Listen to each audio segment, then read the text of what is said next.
We are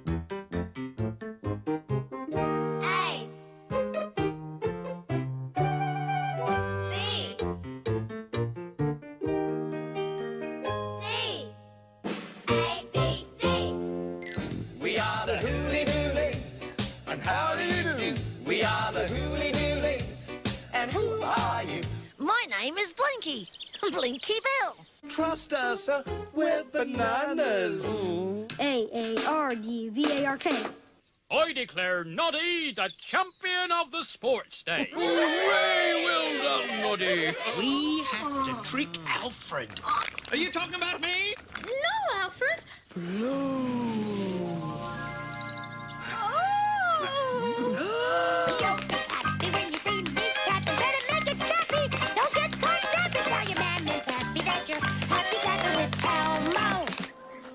You look a right mess, Bat. Here's your catalogue, Alf. I'm glad the little girl wrote to us, whispered Thomas to Percy. Isn't it wonderful what happiness a letter can bring? I think the ball is my favourite toy, thought Spot. Keep wiggling. Don't stop giggling. Wiggle, wiggle, wiggle, wiggle, wiggle. Oh, well, great wigglers. Give yourselves a big clap, everyone. Bringing you the best in children's video.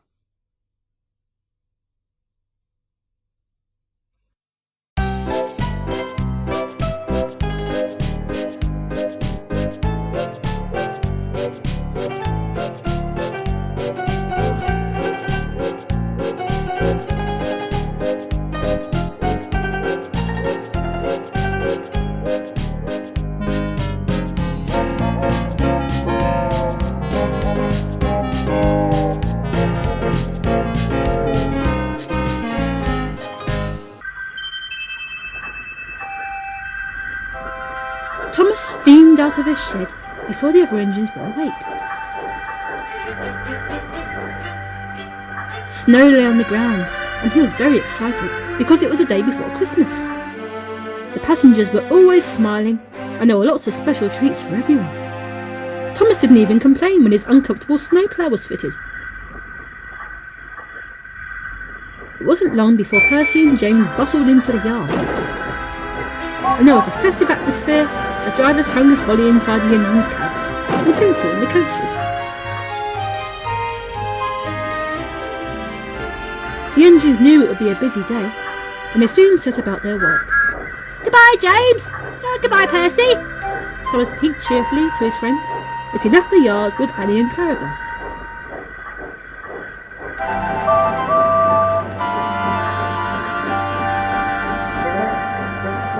By lunchtime, the snow had melted, and Thomas waited patiently in a silo while his snowplough was removed.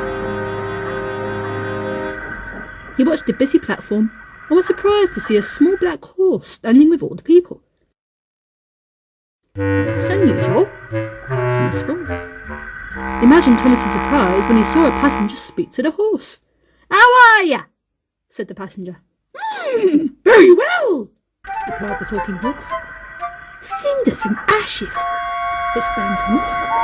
Back in the yard, Thomas told the other engines about the talking horse, but he wasn't the only one who had seen something mysterious that morning. "That's nothing," said Percy. "At Wellswell Station, I saw a black pudding with blue flames coming out of it. It was on fire, so I shouted out, but no one paid any attention." "Oh dear," said Edward. "Imagine my surprise," interrupted James, "when I saw Gordon's guard with his daughter Nancy." "What's surprising about that?" laughed Percy. "He was wearing a flowery dress over his uniform," gasped James. The engines were used to seeing different things on the railway, but they agreed this was the most unusual day they had ever had. They decided to talk to the Fat Controller that night. It was dark when the Fat Controller came to the yard. The engines whooshed and chattered noisily. "Quiet!" shouted the Fat Controller. "You can tell me all about it inside the big shed," he said knowingly. The yard was filled with steam as the engines shunted noisily into the shed.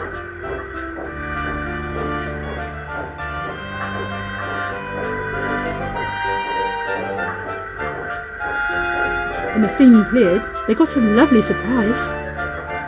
The shed had been decorated and filled with children singing carols. At one end, a stage had been made so a Christmas pantomime could be performed by the railway staff. The engines watched happily and quietly until the end. Then the pantomime force took a bow, and Stephen and Bridget, the Fat Controller's grandchildren, stepped out of the costume. Oh, it's the talking horse! Cried Thomas. At the end, a funny lady called Widow Twanky took a bow, and her wig fell off her head. Then the lady took off her costume. Underneath was a man they recognised. "It's Golden's guard in disguise!" shouted James. Finally, the shed door opened, and the refreshments lady carried in a flaming pudding. Oh, help! Shrieked Percy. "It's a Christmas pudding!" laughed the Fat Controller. While everyone ate the pudding, the other engines agreed that pantomimes are a lot of fun.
One evening, a few days before Christmas, the Fat Controller visited the engine shed at Farquhar. Thomas, Percy, Toby, and Daisy eyed him expectantly. We're all going to be very busy over Christmas, the Fat Controller announced. Yes, sir. Please, sir, interrupted Percy excitedly. We always are, sir. The other engines hushed him, but the Fat Controller smiled. Quite so, Percy, he said. But this year, there will be extra trains. They are the Sunday school specials, the Fat Controller went on. All the Sunday schools in the valley are having one big party in the village near the river. Daisy is to bring the children down the valley, while Thomas, Annie, and Clarabelle will take the children who live here. Toby and Henrietta will follow Thomas down the line with the children who cannot fit into Annie and Clarabelle. What about me, sir? Asked Percy. Can I help too? The Fat Controller laughed. You will be needed to make sure things run smoothly here, Percy, he said, keeping the trucks in order and so on. Yes, sir, sighed Percy sadly. He thought staying in the yard sounded rather dull. On the morning of the party, the sky looked dark and threatening. Thomas's driver was anxious about the weather, but the snow held off. Annie and Clarabelle were waiting at the platform when the vicar arrived with the first group of children. He was carrying a brown suitcase. Chattering excitedly, the children climbed into the train. Thomas pulled off proudly.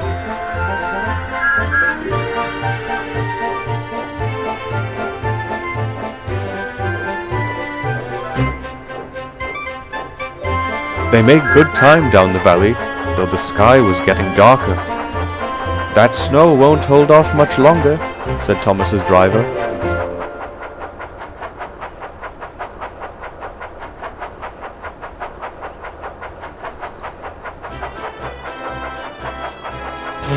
They reached the station by the river just as Daisy arrived from the other direction. The vicar guided all the noisy children towards the gate. Suddenly, he turned, looking worried. My case! He exclaimed. Has anyone seen my suitcase? Is it a brown one? Asked Thomas's driver. There was a case left at Farquhar Station. Oh dear, said the vicar. This is awful. All the prizes for the party are inside that case. Could Thomas fetch it, do you think? Perhaps Toby could bring it, suggested the driver. But just then, a whistle in the distance told them that Toby had already left. What about Percy? Suggested Thomas. I don't suppose he would mind leaving his shunting for a bit. Well done, Thomas, said his driver, and ran to find a telephone. As he did so, big flakes of snow began to fall. The snow got thicker and thicker as they waited for Percy to arrive. The vicar paced the platform anxiously, leaving a trail of footprints backwards and forwards. Thomas grew anxious too, but there was still no sign of Percy. The vicar looked at his watch in desperation. It's no use, he said sadly. Thank you for trying, but I shall have to go to the party without the presents. As he reached the gate, they all heard a faint whistle in the distance. A moment later, Percy bustled importantly round the curve and drew up beside Henrietta.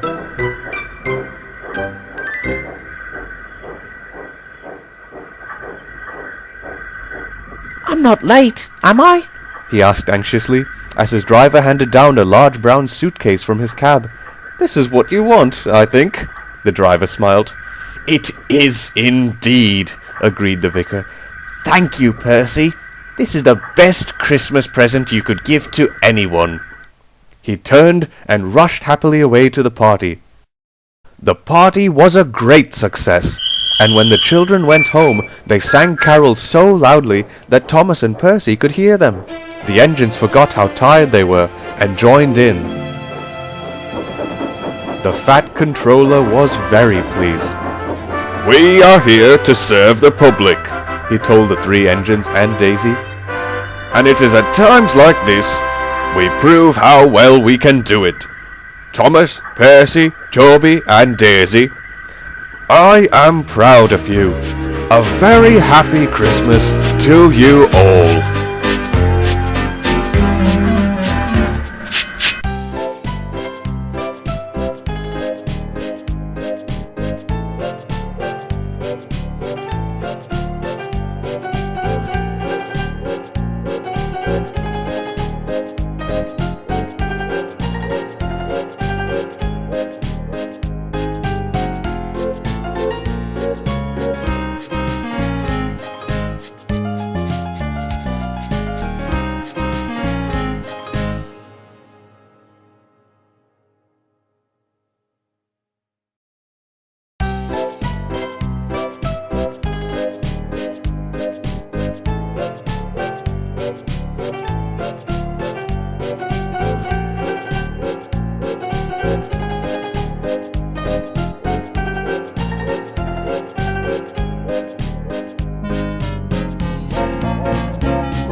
One winter's day, Bertie the bus was going home to his bus station when he got caught in a sudden snowstorm. The snow fell heavily, and soon Bertie's driver could hardly see the road at all.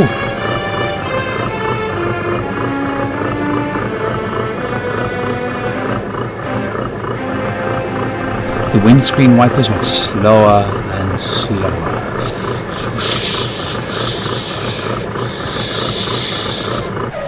Until they had stopped completely.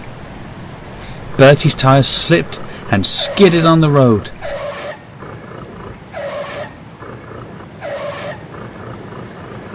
Oh dear, he thought, how will I ever get home? He wished for a moment that he was an engine like Thomas, who could run along the rails straight back to his warm shed. It's no good, Bertie, said his driver. I'll have to stop. He put Bertie's brakes on and climbed out of the cab. I'll have to get help. I'll be as quick as I can. And he trudged off down the road, leaving poor Bertie alone in the snow.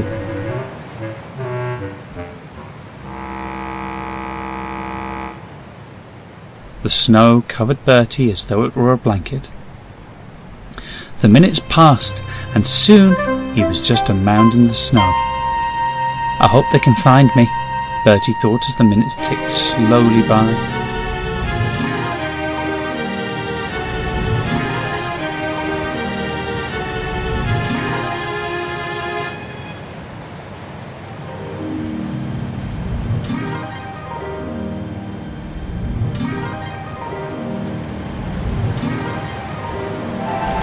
His mind was somewhat at rest when he heard a cheery voice saying, "I've heard of a snowman, but never a snow bus."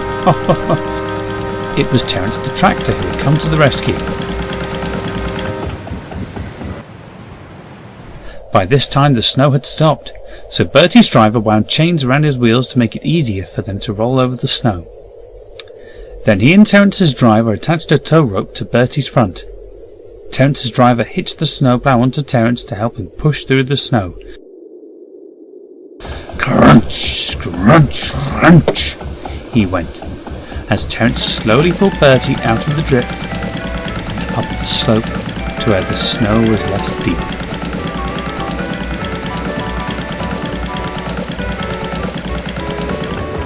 Bertie thanked Terence for his help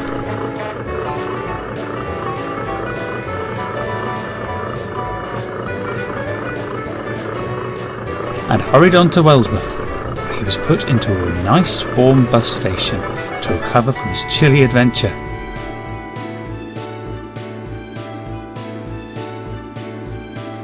When the Fat Controller heard the story the next day, he was very pleased with everyone.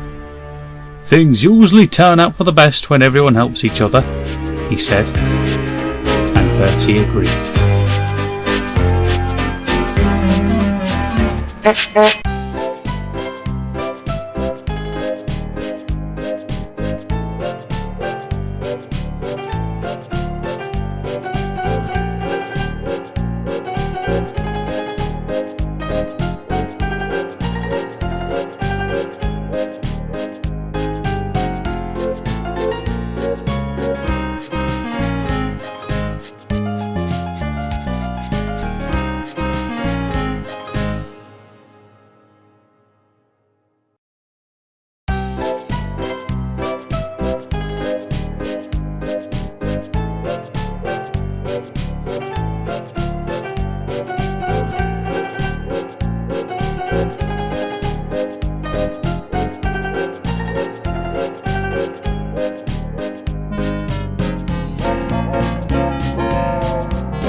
Christmas was coming. All the letters, cards and parcels posted in Farquhar were carried along Thomas's branch line to the sorting office in Tidmouth. The trains became heavier and heavier.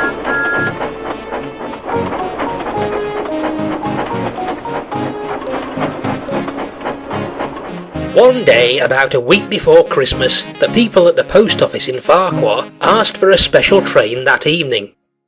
The station master agreed and arranged for Percy to take it. That was during the morning. About lunchtime, the sky clouded over, thick and heavy from the east. It began to snow.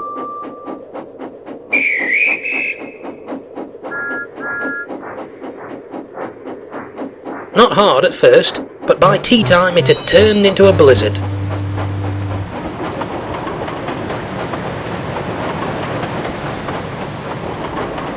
Percy shivered. "Just my luck to have to go out again," he grumbled. "I'd much rather be in my nice warm shed." "Wouldn't we all?" agreed his driver and fireman. "But orders are orders. You wouldn't want children missing their presents on Christmas Day just because you'd rather be in a shed, would you?"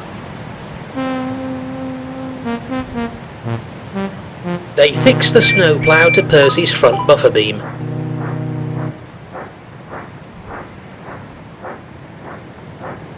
When all the mail, in sacks and packed in big metal trolleys, had been loaded onto the train, Percy set off.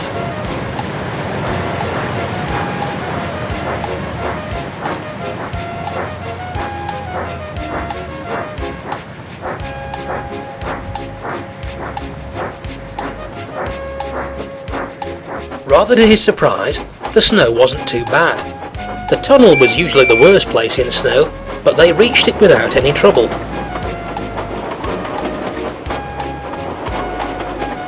Percy whistled cheerfully as they passed Mrs. Kindly's cottage, but nobody waved in reply.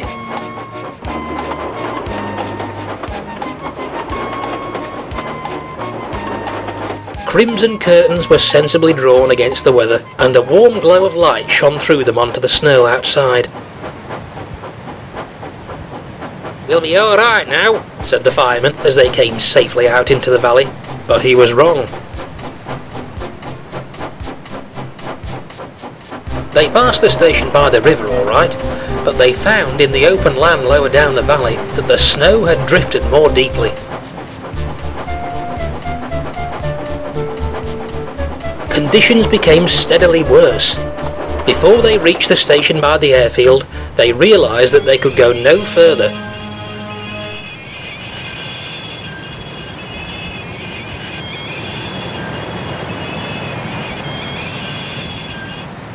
By now, the snow was level with Percy's buffers, and a sharp wind was blowing snow off the sides of the cutting to pile up around him. "Quick!" urged Percy's driver. "Back to the last station or we shall be stranded." But it was too late. Already the snow was so thick around Percy's wheels that they just spun helplessly and didn't move him an inch. "Go back to the station and tell them what's happened," the driver told the fireman. "Thank goodness there aren't any passengers to worry about." "No," grumbled the fireman. "Only me. You didn't say I'd need snowshoes, did you?" He told the guard where he was going, and a little while later, the guard came up to Percy's cab to be near the fire. He rubbed his hands together happily. "Hee, make the most of it," remarked the driver with a grin. "We can only keep it going as long as the coal and water lasts." When the fireman reached the station, the staff there wasted no time in sending for help, but the weather was worse on the coast, and even Donald and Douglas couldn't force their way through. They thought of sending to Farquhar for Thomas, but then realised that by the time he could reach them, the snow would probably be thick enough to strand him too. They held a conference in the station master's office. It's the mail that's the biggest worry," said the station master. "We can't just leave it stuck in the snow." Don't they keep part of the airfield clear at all times?" suggested Percy's fireman. "Harold the helicopter's there. He could take the mail for us." "Oh, they'd never let him take off in this blizzard," objected the station master. They took hot drinks and food down to Percy's driver and guard, and, in several journeys, brought the sacks of mail up to the station. Early next morning, the skies had cleared enough for Harold to be allowed to take off. He took as many sacks as he could, and kept coming back for more until the mail was cleared.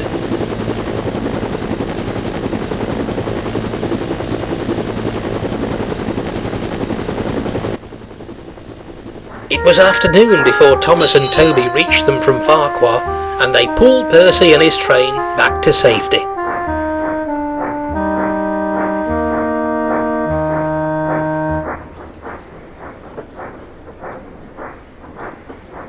"Thank you for rescuing me," said Percy. "Now I know what you felt like, Thomas.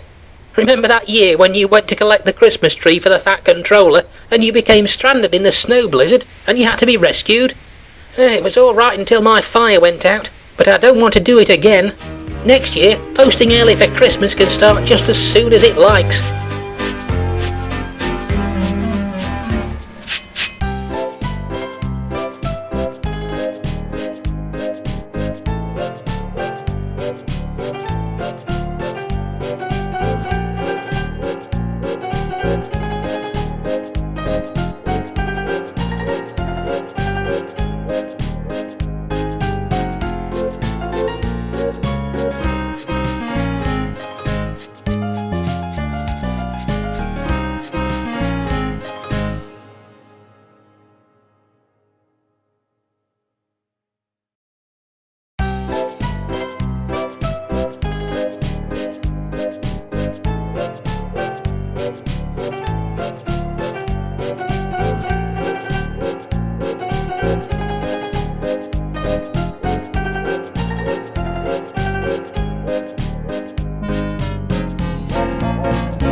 Thomas's driver and fireman watched the sky anxiously.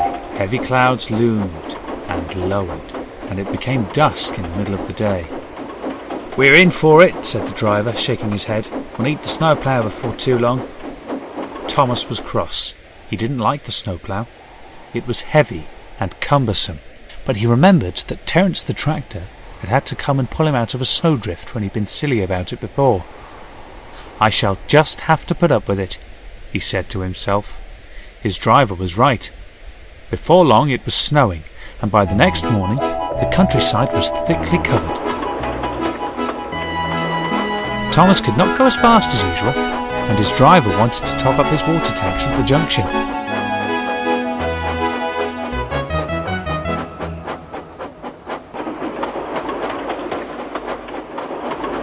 But they found that the water column was out of order.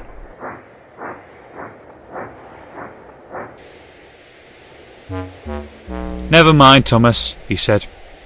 "We can last until the station by the airfield." Among the passengers who got into Annie at the junction was a lady carrying a large basket. Inside the basket was something that moved around, and now and then mewed faintly. "I'm taking my cat to my daughter's," the lady explained. "She's going to look after him for me while I go away at Christmas time."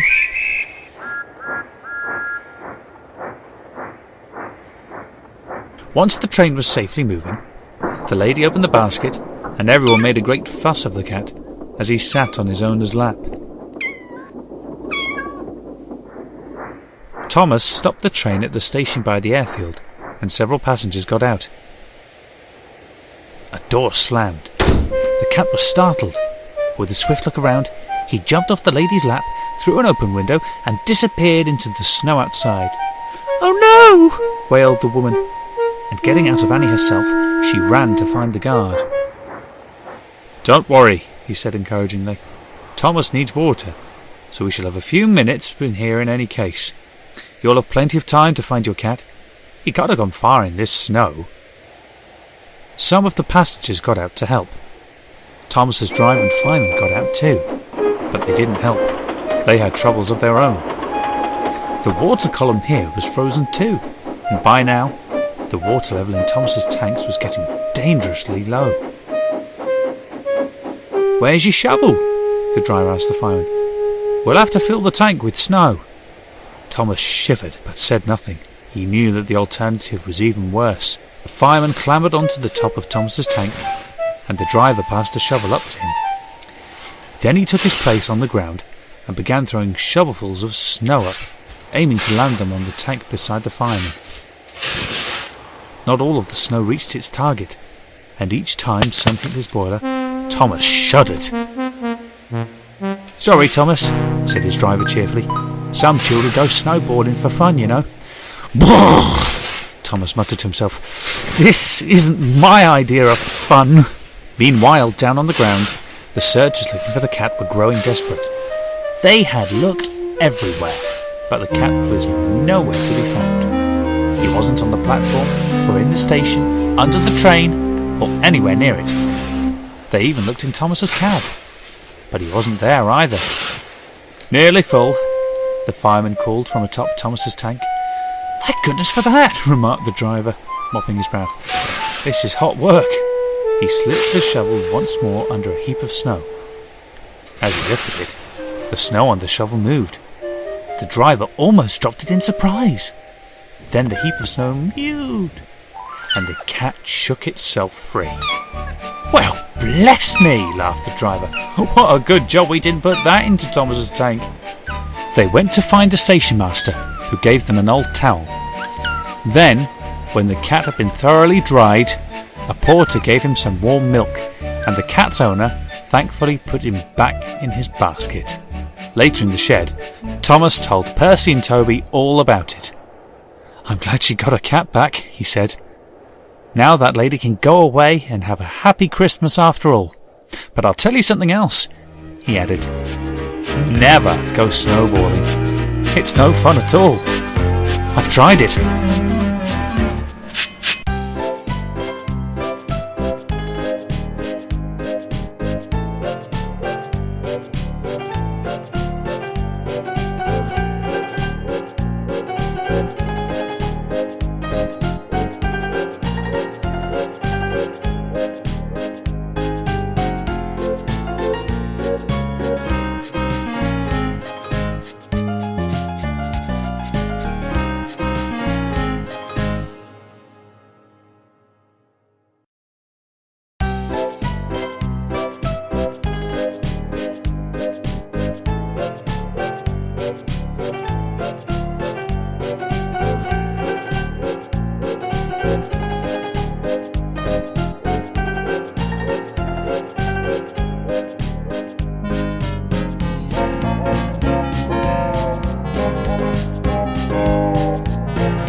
the day before Christmas Eve. There were to be no trains on Christmas Day or Boxing Day, so Thomas and his friends were looking forward to a nice long rest in the sheds.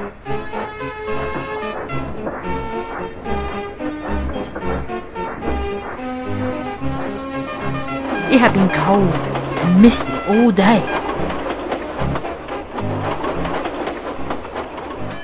Now it was beginning to get dark, and Percy, who was standing at the platform at Farquhar, heard a bell ringing. It stopped, and a little later, the station master came and spoke to Percy's driver. "You know the plantation at Hackenbeck?" he asked. The driver nodded. "The plantation lorry has broken down. They just loaded it with Christmas trees at Tidmouth Market for tomorrow. One of the axles is broken, and they can't fix it in time." The driver scratched his head, thinking, "What do you suggest then? That Percy takes some trucks for the stranded trees, and then goes on to Tidmouth with them?" "Bother!" wheezed Percy. "I was looking forward to resting in my nice warm shed." "I'm sorry, Percy," said the station master, "but think of the children. You might not get a Christmas tree tomorrow if we don't help." Percy knew he was right, and went to find some empty trucks and the guardsman to help load the trees.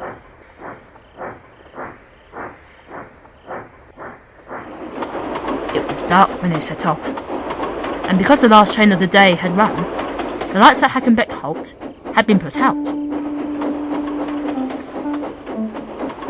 Torches by the line side showed them where the men from the plantation were waiting for them. They had unloaded the trees onto a small hand barrow and pushed them, a dozen at a time, to a place where they could be loaded into Percy's waiting trucks.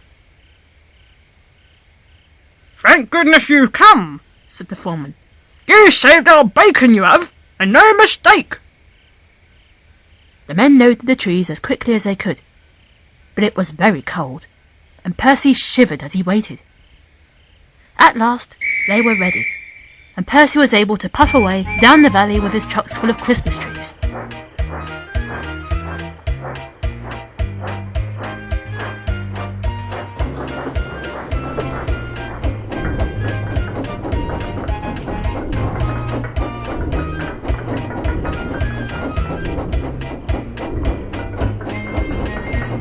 He clattered importantly through the junction under clear signals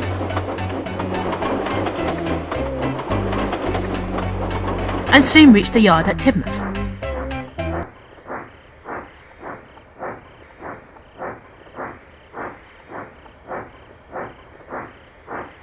As the men unloaded the trees, the foreman came to see Percy.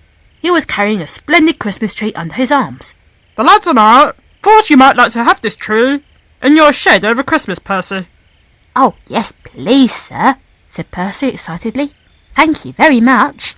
"I don't know what we would have done without your help tonight, and I'll write to the Fat Controller to say thank you for all your hard work, and a very Merry Christmas to all of you."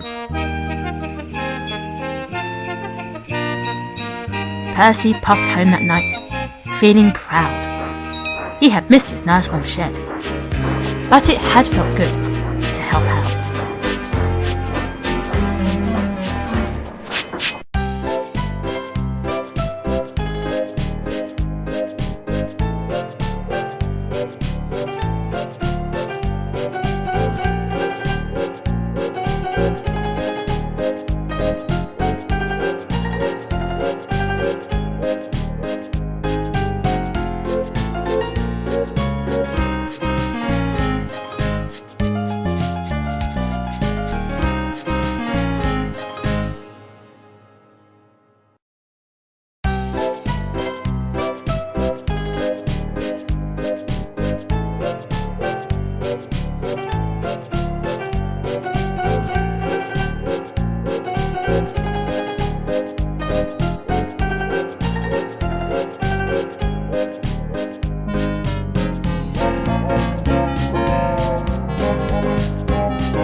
It was winter on the island of Sodor.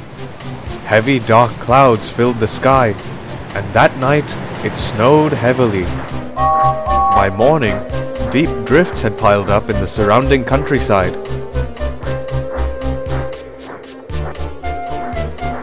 Poor Bertie the bus set out early from Farquhar.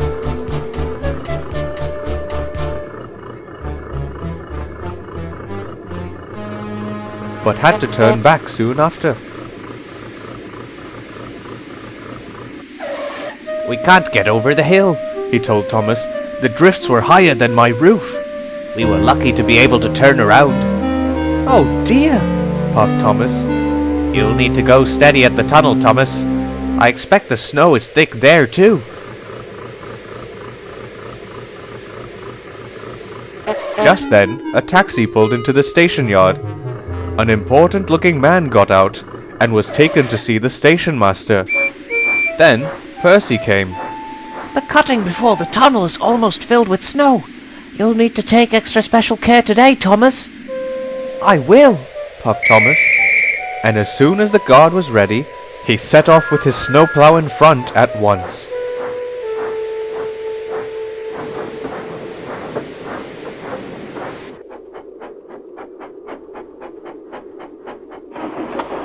But as Thomas reached the valley, they found that the snow was so thick, it bent the snowplow, which began to damage the rails. "That's torn it," said the driver. "We'll never get through it now." They took the snowplow off, left it beside the line, and went back into the station.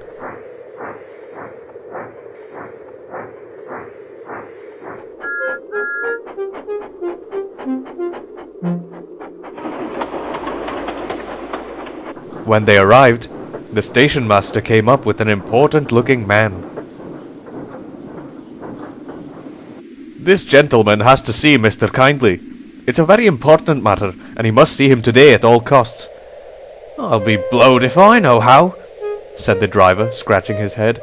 "Even with the snowplow, we can't get through the cutting. The snow's too deep." "You'd need a bulldozer," the fireman joked. But this gave Thomas an idea. What about Terence? Hasn't he got a bulldozer blade that his driver sometimes fits in front? "Good thinking, Thomas," laughed the driver. "I'll telephone his owner straight away." By the time Toby had taken some workmen to the cutting, Terence was already hard at work.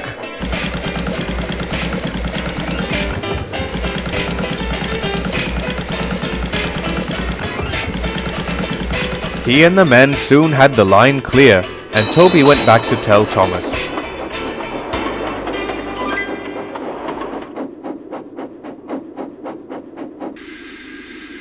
Mr. Kindly's visitor got into Annie, and Thomas set off at once. Deep cliffs of snow stood on either side of the line that Terence had cleared, and Thomas puffed triumphantly through. He soon stopped outside the cottage.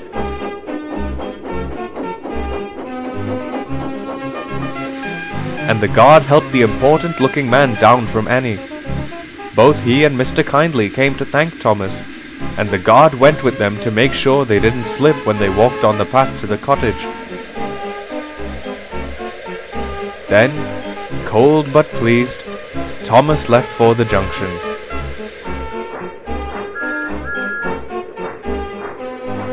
When he heard the news, the fat controller was pleased too. "I've said it before, and I'll say it again," he told them. "There can be no doubt that Thomas is a really useful engine."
Henry the Green Engine had a busy timetable, but he didn't mind. It was Christmas time, and his fireman, Ted, was singing carols in the cab.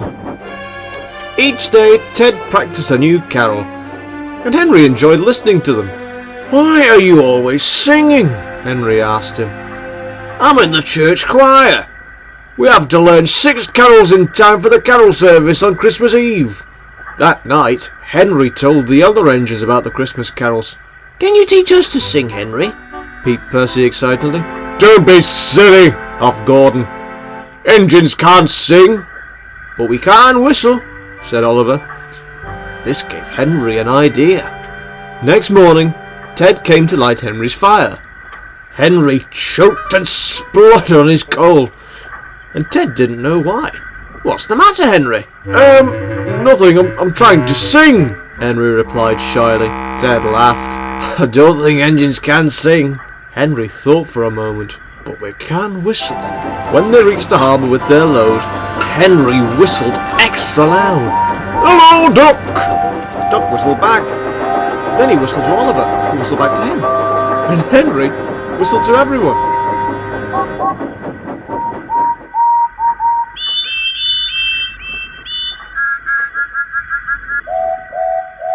There was so much whistling in the yard that the Fat Controller came out of his office to see what was going on.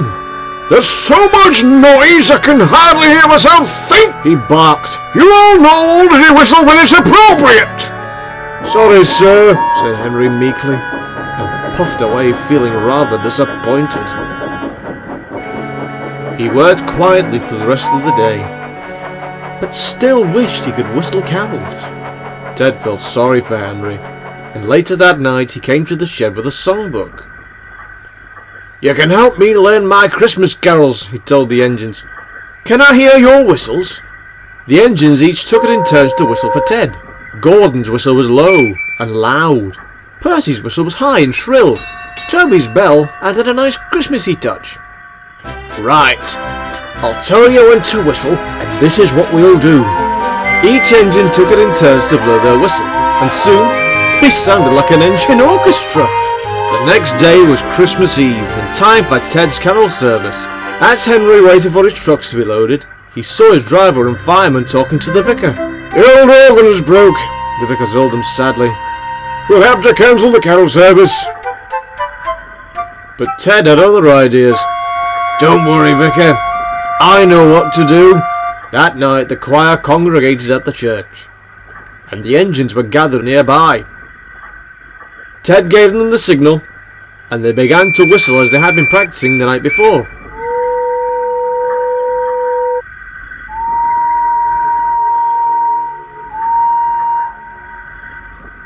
The congregation were delighted with the harmony of the whistles that surrounded the church.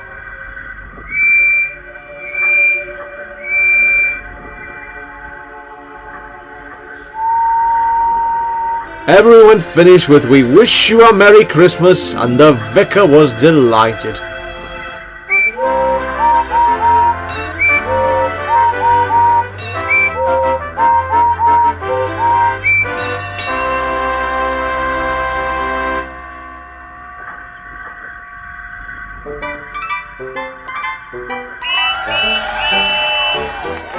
"What really useful engines," he gushed to the Fat Controller.